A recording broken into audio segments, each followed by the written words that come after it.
Good afternoon, everybody, and welcome to this meeting of Executive. I'm Councillor Claire Douglas, and I'm the leader of the Council and the chair of this committee. And Executive is one of the two main decision-making bodies of the Council. So going directly into the agenda item number 1 is apologies for absence. We have no apologies. Item number 2 is declarations of interest. Does anybody have any declarations of interest? No declarations of interest. Item number 3 is exclusion of press and public.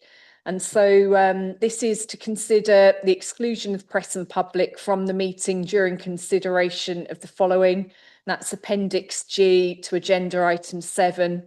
That's Harewood Whin Green Energy Park, on the grounds that it contains information relating to an individual, information which is likely to reveal the identity of an individual, and information relating to the financial or business affairs of any particular person. This information is classed as exempt under paragraphs 1, 2 and 3 of Schedule 12A to Section 100A of the Local Government Act 1972. And we would only go into private session should anybody specifically want to discuss those Appendix G, and I would encourage us to avoid that if we possibly can. So can I see an indication if anybody thinks that they would like to discuss Appendix G at this point?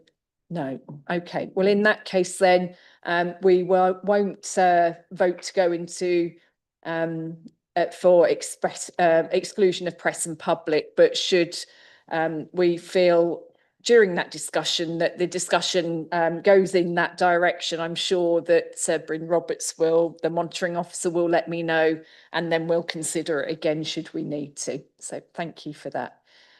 Item number 4 is the minutes of the meeting held on the 15th of July 2025. Can I see those in favour of approving those as a fair record? Thank you. So those are approved unanimously.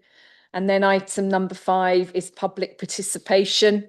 And we have one speaker today, and that is Flick Williams, who's joining us remotely. And she wants to speak on the general remit and questions in relation to the bus enhanced partnership and associated bus issues. So Flick, can you hear me? Yes, good afternoon. Good afternoon. So you have 3 minutes. I won't give you a 30-second reminder. Please go ahead. Let me provide some context for the questions I have today. In March this year, the House of Commons Transport Select Committee published its report. Its chair, Ruth Cadbury MP, said it should be a source of national embarrassment that our country's transport services effectively treat disabled people as second-class citizens, denying them access to jobs, leisure, support services and essential services, denying them their rights. And to the local, in February 2024, after issues of bus accessibility were repeatedly raised at the Enhanced Partnership, it was agreed to convene a task and finish group to examine them, on which sat 2 executive members. I researched and wrote the initial paper on which the work of the group was based. It would be fair to say that the task and finish group had a less than smooth existence, with perpetual delays to arranging meetings and those meetings losing focus because the membership was permitted to swell to an unwieldy number, and a lot of time was spent explaining issues to officers owing to a lack of knowledge or familiarity with the problems. However, slowly and painfully, the group finally reached its conclusion in May of this year, when it was agreed to hand the tracker spreadsheet it had created back to the Enhanced Partnership for updates on progress at monthly meetings.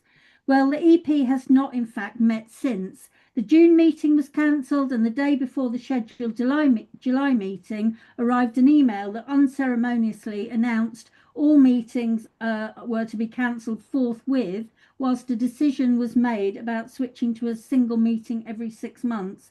How exactly then do we get our monthly updates? We don't, do we? And First Bus, always reluctant to share their access refusal data, none provided since February, because it shows them in such a bad light, now wriggle off the hook. I'm only too well aware of the issues with holding to account private companies that run public services. but it feels to me that you as politicians don't actually have any appetite to try. I repeat what I wrote in an email to which I've received no response. It is disrespectful of the time and effort of people who receive no remuneration, who worked hard on this in the hope of seeing improvements. To be frank, it's another example of a culture that purports to want community involvement, yet acts in a way that makes the input of knowledgeable volunteers a performative waste of our time. You leave us no alternative to shouting from the sidelines. I should like some proper answers, please, regarding the EP and the alternative mechanism for timely updates to the accessibility tracker, including access refusal data. Thank you. Thank you, Flick, for that. And I'm sure that if we can relay those questions to Councillor Revilius, and she will find those for you and get back to you. Guy, if you can work with Councillor Revilius to do that, please, I'd really appreciate it. Thank you for that, Flick, and we will respond to you. Right, so our next item is item number 6, which is the forward plan. Can I see those who are in favour of the forward plan as it stands, please? So that's approved as well unanimously. Thank you. And then we move on to item number 7, which is the Harewood Whin Green Energy Park. And we have Claire Fole here to introduce the paper to us, Chief Strategy Officer. So Claire, please go ahead. Thank you. Thank you, Chair. Oh, excuse me. So thank you for inviting me here today to speak and invite you to approve the next stage of the Harewood Whin Green Energy Park project. We've brought the report to you today, inviting you to accept the outline business case and, subject to further funding from the Mayoral Combined Authority, approve progression to the next stage, which will be the development of the full business case, which will harness the opportunity of what is currently an underutilised 200+ acre landfill site at Harewood Whin, north of the city and adjacent to the Your waste processing operation. The outline business case and strategic business case have been funded by the Combined Authority and were identified as opportunities in the local area energy plan, with the development of a solar green energy park and other technologies able to be explored on site. The outline business case concluded that there is indeed a viable scheme should we take a phased approach. That phased approach would be essentially 1 megawatt initially, followed by 5 megawatts, and then all other megawatts, so more than 5 following that. The benefits include potential revenue for the council, decarbonising our energy production, which would bring a further revenue saving of around £195,000 a year, as the council could evidence all our electric is renewably generated through the renewable energy park itself. Planning has already been approved for 16.5 megawatts, and this was reduced from 28 megawatts following a glint and glare concern raised by the airfield adjacent to the site. There are inherent challenges, as you'd expect, not least by taking a phased approach to mitigate the risks from the grid connection in terms of both cost and time due to the waiting list to connect to the grid.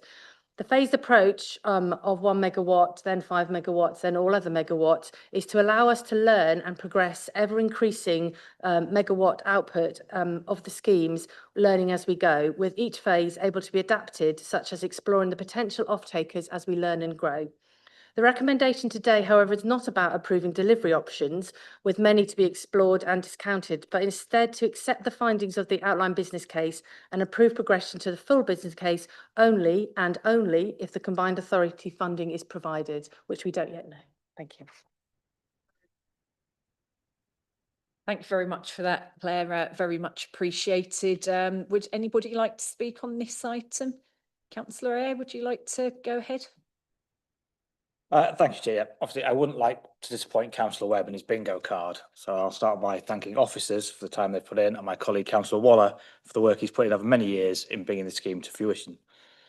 Obviously, we welcome the findings of the outline business case and support the recommendations to progress this to a full business case, subject to funding becoming available. It is very rare that we see reports of this complexities, and again, I welcome the fact that this was brought to scrutiny first, and would ask that the next report that's going to have even more complexity is brought to scrutiny with as much time as possible to allow us. I think the statutory, when you look at the paper that's in here, the sort of 7-day deadline for scrutiny would not be enough. So the earlier we can get that in terms of that, this is and will be one of the most complex and long-term schemes the council ever delivers. So I think the more people that get to look at it and bring that through will be most important. I think with that, obviously happy to support the recommendations within the paper. Thank you, Councillor. Councillor Kent? Yes, thank you. It won't surprise you to know that I'm really excited that you're here presenting this. I fully support it, and I'm sure we can all go for option A on paragraph 25. This is just so brilliant. I want to thank you and everyone who's been involved in this. This is a really thoughtful, thorough and careful, considered approach, and as has been mentioned, really detailed, and it does all the things we need to do. Imagine using a landfill site. We used to previously bury rubbish in the ground to create our own electricity from the sun. That's a fantastic story for York. It's fantastic for everybody who's going to have cheap, renewable energy. And now more than ever, when we've got global uncertainties across the world, to be relieved from being dependent upon I was going to say dictators. I think it's okay to say dictators. The Middle East, America, wherever it is, our previous sources of energy are not reliable. They're expensive. They're untenable. They're polluting and killing our planet. And this is a great step on York's journey to being affordable, carbon-free and unpolluted. I can't say, I do want to mention the 25 kilometre square of wildfires that have been taken out on the North York moors on this, because this isn't just going to make energy cheaper for York. The first 10 megawatts of electricity will meet 100% of the city's energy or the council's energy demands, which is fantastic. And then every additional 5 megawatts that's achieved will reduce our scope 1 and 2 emissions by 25%. That's great for the taxpayer in York, but it's equally great for our climate and our planet, because we need to act even more urgently to halt climate change before it gets much worse. But I want to end on a really positive note. This is so brilliant. It's fantastic to have had the funding from North Yorkshire. It's a net zero fund.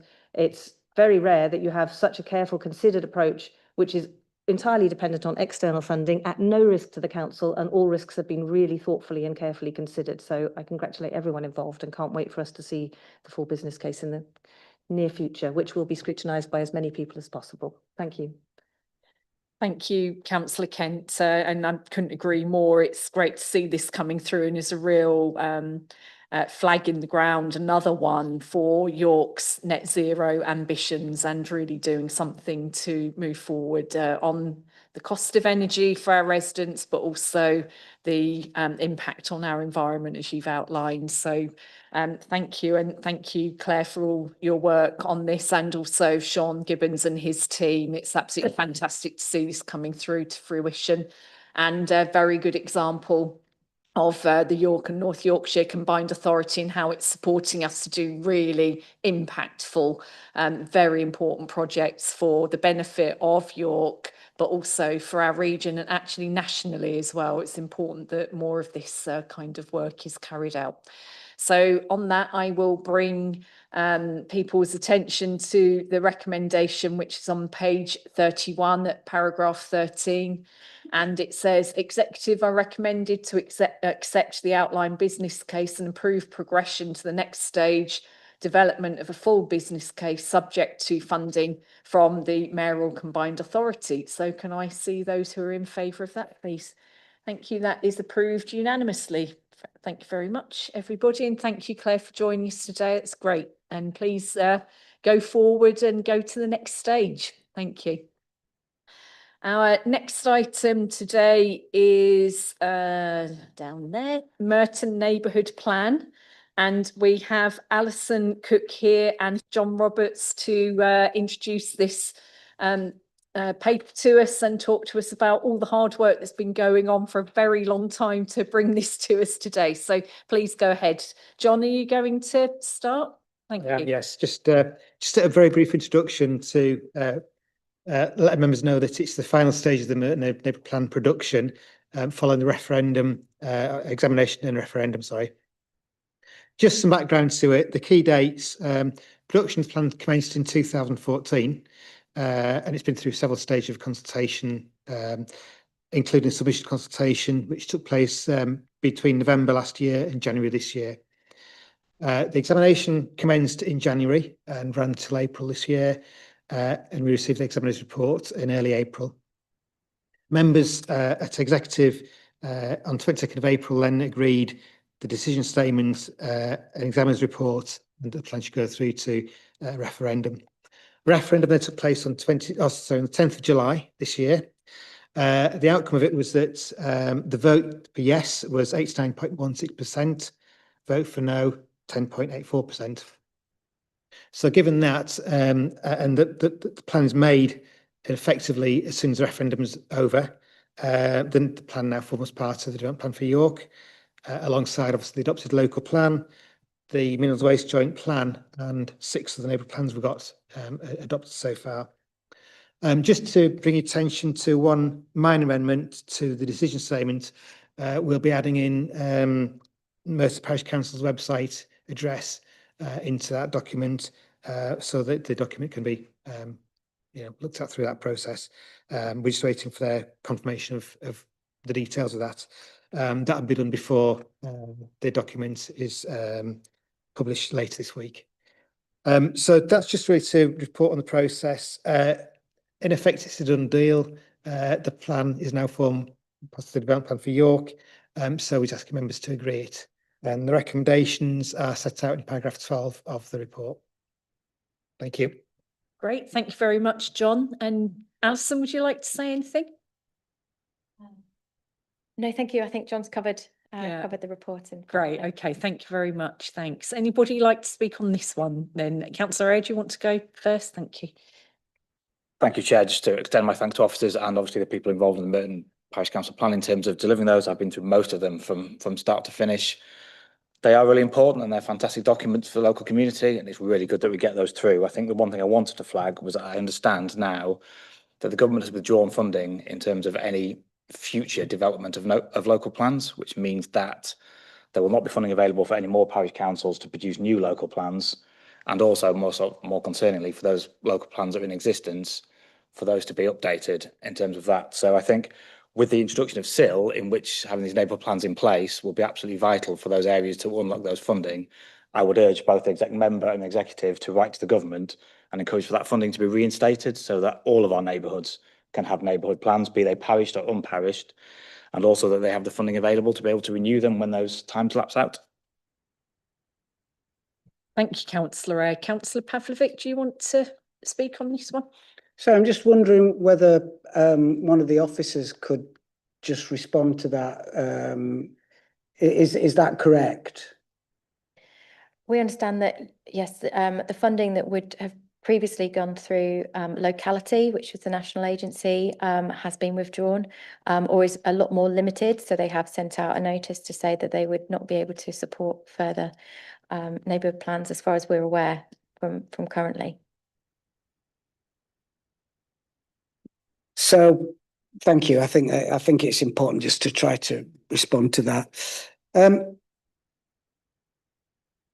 I've seen Councillor Waters' written response as well, so I just don't want him to think that I'm ignoring his comments. And Councillor Ayer is absolutely right. The time that goes into preparing a neighbourhood plan it involves hundreds and hundreds of unpaid hours from sometimes a very small team of concerned residents, and you know they change, they adapt, new people come in, but the common thread that runs through them all is a belief in their neighbourhood and their communities, and not just with the Murton neighbourhood plan, but with all neighbourhood plans and with all community engagement. We are incredibly lucky that people are prepared to give their time in this way. As John has already said, this is now adopted, so our process is a formality, but I would support recommending the recommendations in the report on paragraph 12. Thank you very much, Councillor Pavlovic. And Yeah, I'd like to thank the people in the community at Murton and officers that have worked alongside them for bringing this forward. It is tremendously important for those communities, and we'll certainly look into the funding element as well, won't we? So recommendations are on page 353 and paragraph 12, and that is that executive is asked to note the results of the referendum, to agree that in accordance with statutory requirements, the Murton Neighbourhood Plan is formally made, and to approve the decision statement attached to Annex B with the adjustment that John had pointed out, to be published in accordance with the statutory requirements. So can I see those who are in favour of that, please? So that is approved, and the Murton Neighbourhood Plan is formally made from our perspective. So thank you, and please go tell them and put it into good use. Thanks very much for everything you've done. Thank you. Item number 9 is Q1 2025-26 Finance and Performance Monitor. We have also Capital Programme Monitor and Treasury Management, and I'll ask Debbie to introduce these all at the same time if you can. Thank you, Debbie. Yes, thank you. So we'll take them in turn. The first one is the revenue report, and that reports the finance and performance position at the end of the first quarter and currently identifies a forecast overspend of 4.4 million. Adult social care is the main area of overspending, and the report outlines some of the work being done to mitigate the position within adults, but all areas of the council are continuing to look for opportunities to reduce our spending. As usual, the summary position is outlined at in table 1 at paragraph 22, and then there follows an analysis of the finance performance across all areas of the council. I just wanted to specifically mention some of the performance and activity data, particularly transport data, which is mainly from a number of existing annual measures, which are useful to see general patterns, but there are some limitations. So, for example, the walking and cycling data is based on a 12-hour bridge count one day each year, and therefore does only provide a very narrow snapshot of wheeling, walking and cycling activity. And so it was just to say that we do recognise the shortcomings of this, some of this data, and as outlined in paragraph 135, officers are currently exploring more comprehensive ways of gathering the data, particularly around walking and cycling. In terms of the city centre movement and place data that's attached as an annex, again, just wanted to point out that the footfall data is assumptive, as we subsequently identified that one of the cameras was not working, and therefore it's just to point out that some of that data should be treated with a bit of caution. And then finally, in paragraph 130, we talk about the data on area-wide traffic levels, and again, that comes from the council's network of automatic traffic counters, and so it doesn't include necessarily all the activity. We do publish detailed information on this indicator on our open data platform, but it is different from the annual DFT data that some people may look at. That's collected on an annual basis by a national data company. So that was just to make some of those issues on the performance data. In terms of the capital, this report sets out progress in delivering the capital programme. There continues to be a significant level of investment in a wide range of schemes.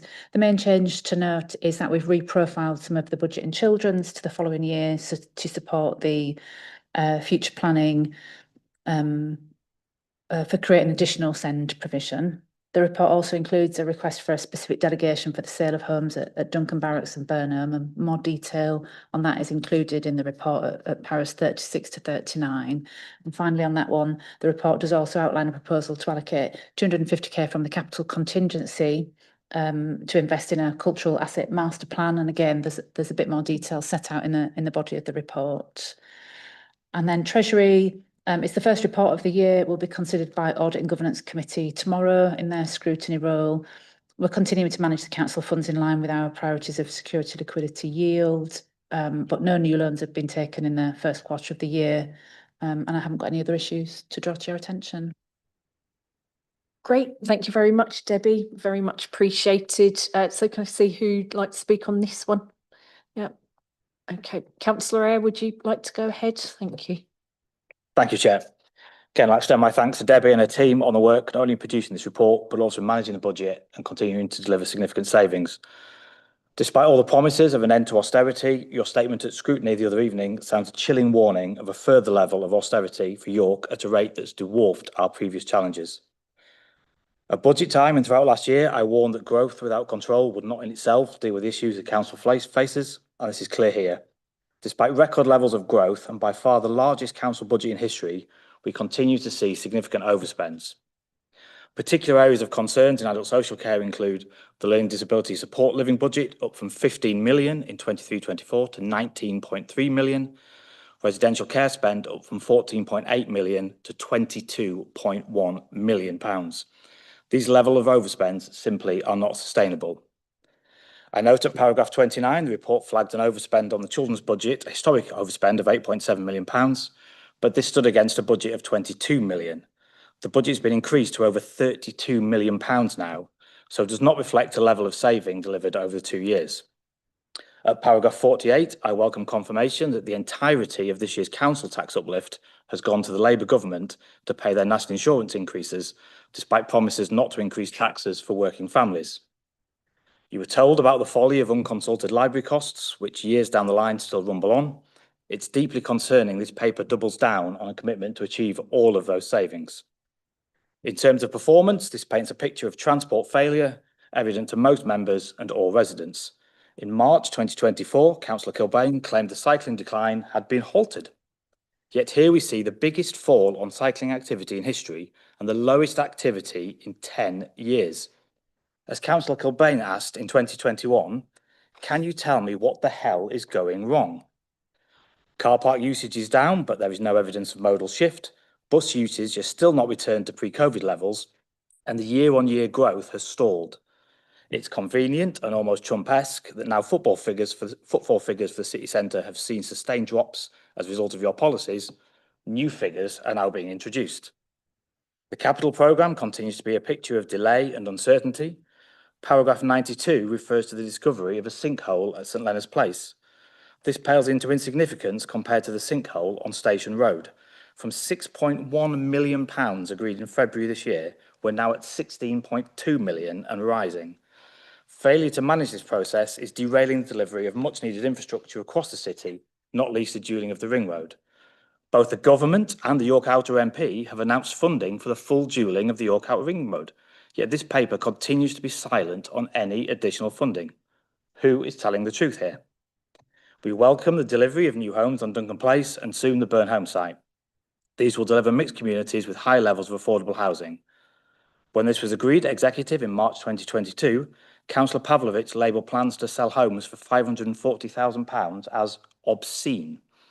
It's surprising, therefore, to see these asking exec today to agree the sales of homes 50% higher than that at £700,000. Such an uplift would suggest market sale income from the site has increased from £6.7 million in the original business case to £9.1 million. Can he confirm these figures and where that additional money has gone?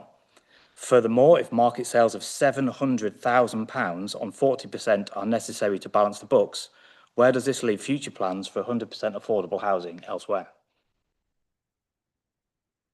Thank you, Councillor Eyre. Councillor Lomas, would you like to go ahead? Yeah, thank you for that. I will keep my comments to the monitor reports, not other many and varied issues that we've been dealing with through different committees with different officers who aren't here to answer in detail questions. And I start, as I always do, by paying credit for the work being done right across the council and the ongoing commitment of staff right across the council to delivering real transformational change in the organisation. And I want to talk about the fact that there is always going to be more to do, and we know we have more to do. We came into administration knowing there was a job of work to do, and we are still working hard to deliver that. But there are real signs of positive impact of the changes being made. Changing the structure and the way that an organisation works is never easy, it takes time, and inevitably we uncover difficulties that we have to resolve along the way. And I'm very grateful to all of the staff right across the council for going on that journey with us, and for really committing to that. Of course, our budgets and our financial spend will remain under constant monitoring as always. It never stops. Officers at many different levels across the council work to try to control costs, to think about where spend is happening, how it's happening, why it's happening, and who benefits from it. I think that the references to future funding are a little premature, because this, of course, is our Q1 monitor for the current financial year, and that's what we're focusing on at the moment. And we know there's work to do to curb some of the spending that we know, if it carries on in the current way, will leave us with an overspend. But as Councillor Eyre very well knows, many of our statutory services are subject to fluctuations of spend when complex cases arise, and we cannot decline to provide statutory services that residents need and deserve. And of course, in recent years, we've faced inflation reaching double figures, which of course has a huge impact on the cost to deliver those services. And we are proud of the work we are doing to still deliver those services that residents need and deserve, despite those challenges. And I pay credit to all of the officers doing a really hard job every single day to make sure they can still deliver what they know they should be delivering to residents, despite that massive challenging backdrop. Of course, there are areas of performance that we need to improve on, and that's because we set ourselves very high targets for performance. We want the council to perform well, and we also want to understand where there are gaps or dips in that performance, and that is why we are transparent about it. And I'm pleased that we're getting a little bit deeper into some of the measures that we use, making sure that the measures we use and the way we measure them are actually working, because, you know, if cameras aren't working, of course, I'm not going to count things right. And it's great to see us being transparent about that, and officers getting on board with that. I also just want to say something about capital, because this is something that comes up quite a bit. And it is vital that we constantly keep under review what projects we can deliver where we have funding, either our own funding or external funding, but also that we have the capacity and the resource internally to deliver. And where we don't think that it's deliverable because we are waiting for funding, because we're waiting for outcomes of funding, then it's quite right that we reprofile our capital and make sure that we're not borrowing at times of higher interest rates, and that saves everybody money. And I pay tribute to the work that officers do for continuing to manage that almost impossible jigsaw puzzle of the need to invest in capital projects, the need to borrow to fund that, the need to be very careful and aware of the pressure that is put on our revenue budgets when we do borrow. I also want to just address something about debt. I know recent media stories about council debt have been quite alarming to a lot of residents. But it's important to note that the debt we carry is related to capital borrowing. It's not debt that we've taken on to deal with day-to-day revenue spending. And some of that reporting in the media has alarmed residents, and some residents have written to me about it. And I've reassured them in a couple of ways. I've reassured them by letting them know that our borrowing is lower than the average for councils comparative to our size. And I've also reassured them by explaining that the debt that councils carry when we carry capital borrowing, it's the same as a household taking out a mortgage to buy their home. It's a long-term investment in infrastructure that benefits us all. it's not the same as having a credit card to fund day-to-day spending or to go on holiday with. It is absolutely an investment in our future. And it is entirely appropriate for councils to borrow for capital projects and to invest in infrastructure. We, of course, have to be careful and make sure that we manage that borrowing in a responsible way and be assured from our statutory officers that we are making decisions in line with their statutory advice about what is reasonable and sensible to do. So I'm grateful for all the work going on. We are in right at the beginning of the financial year. You're looking at this monitor. We've got a lot more work to do, and we'll continue to do that work.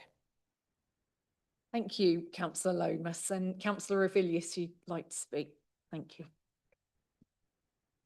Thank you. Yes, so I'd just like to pick up on Councillor Eyre and his discussion around the metrics that we're using.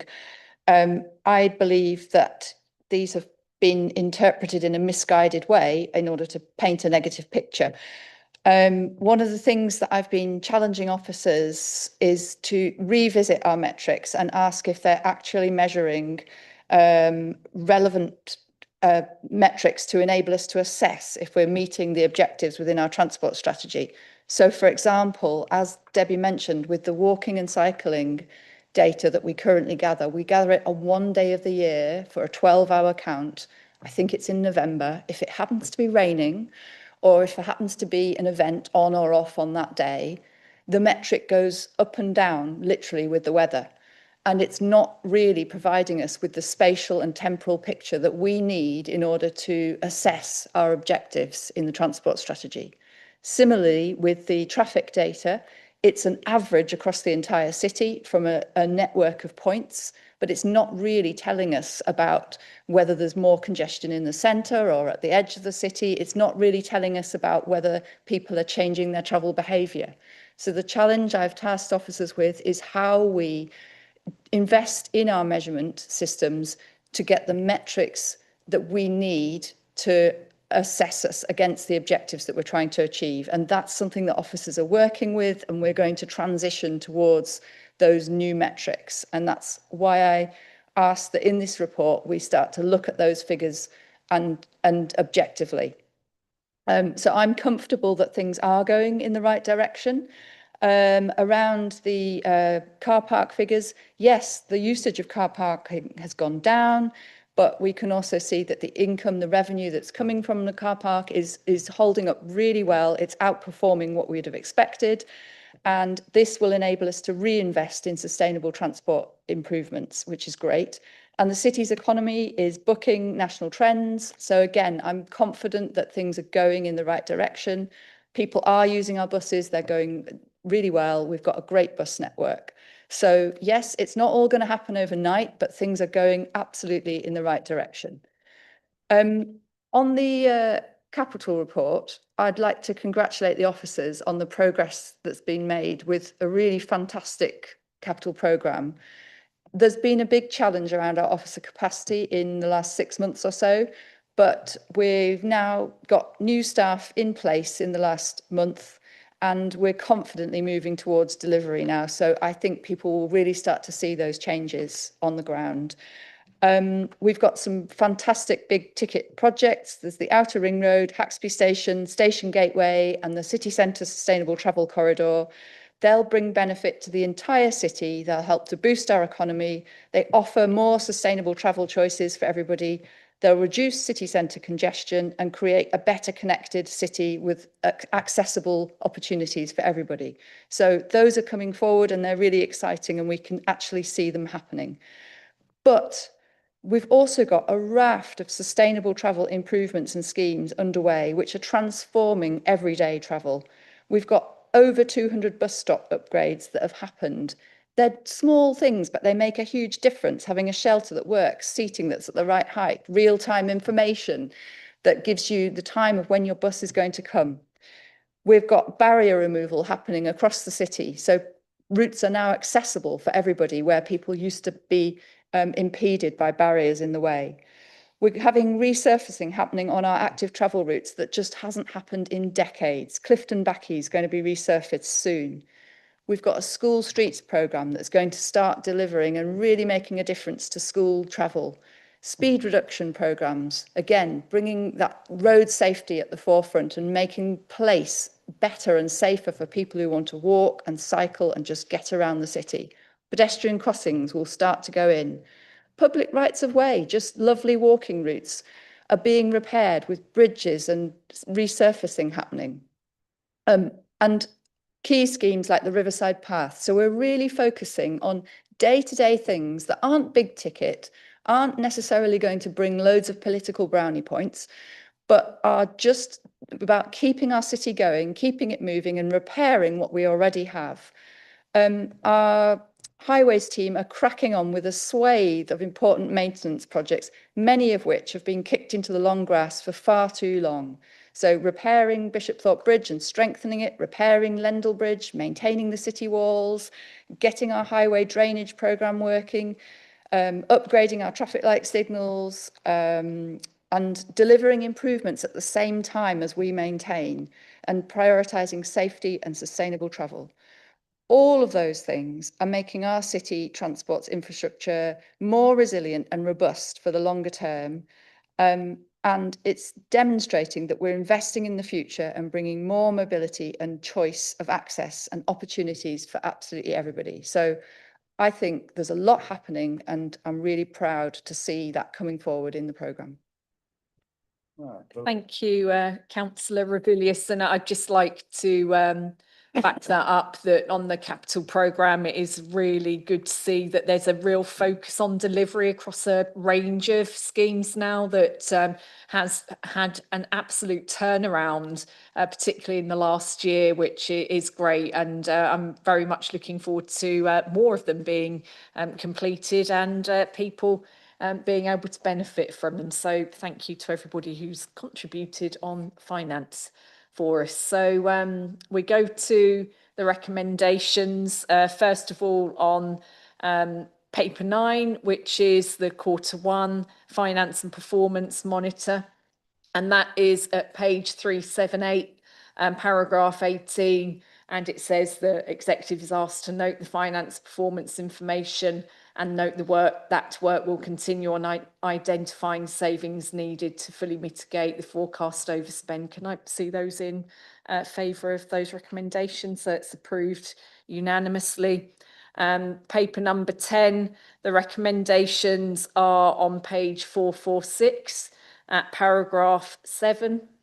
And that says the executive is asked to recommend to full council the adjustments resulting in a reduction in the 25-26 budget of £412,000 as detailed in the report. Note the 25-26 revised budget of 180.331 million as set out in paragraph 4 and table 3, and note the stated capital programme for 25-26 to 29-30 as set out in Annex 1.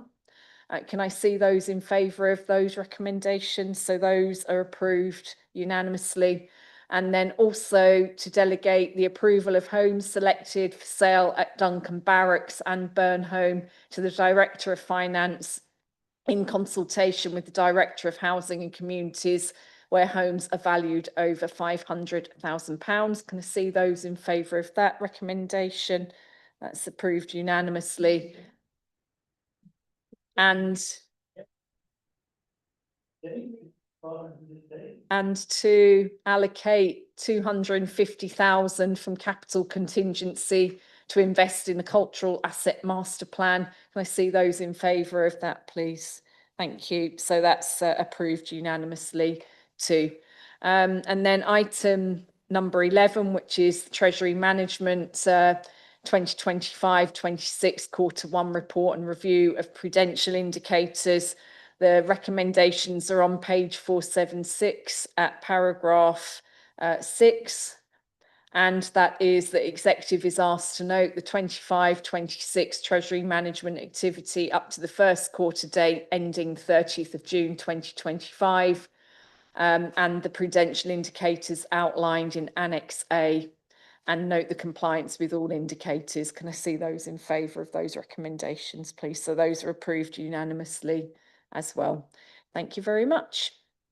Right, next item on our agenda then is any urgent business, I believe, going back to the beginning, Ian.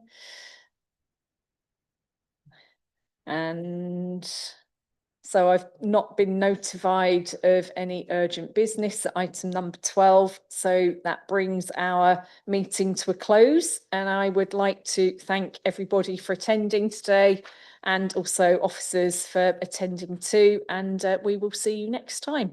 That brings the meeting to a close.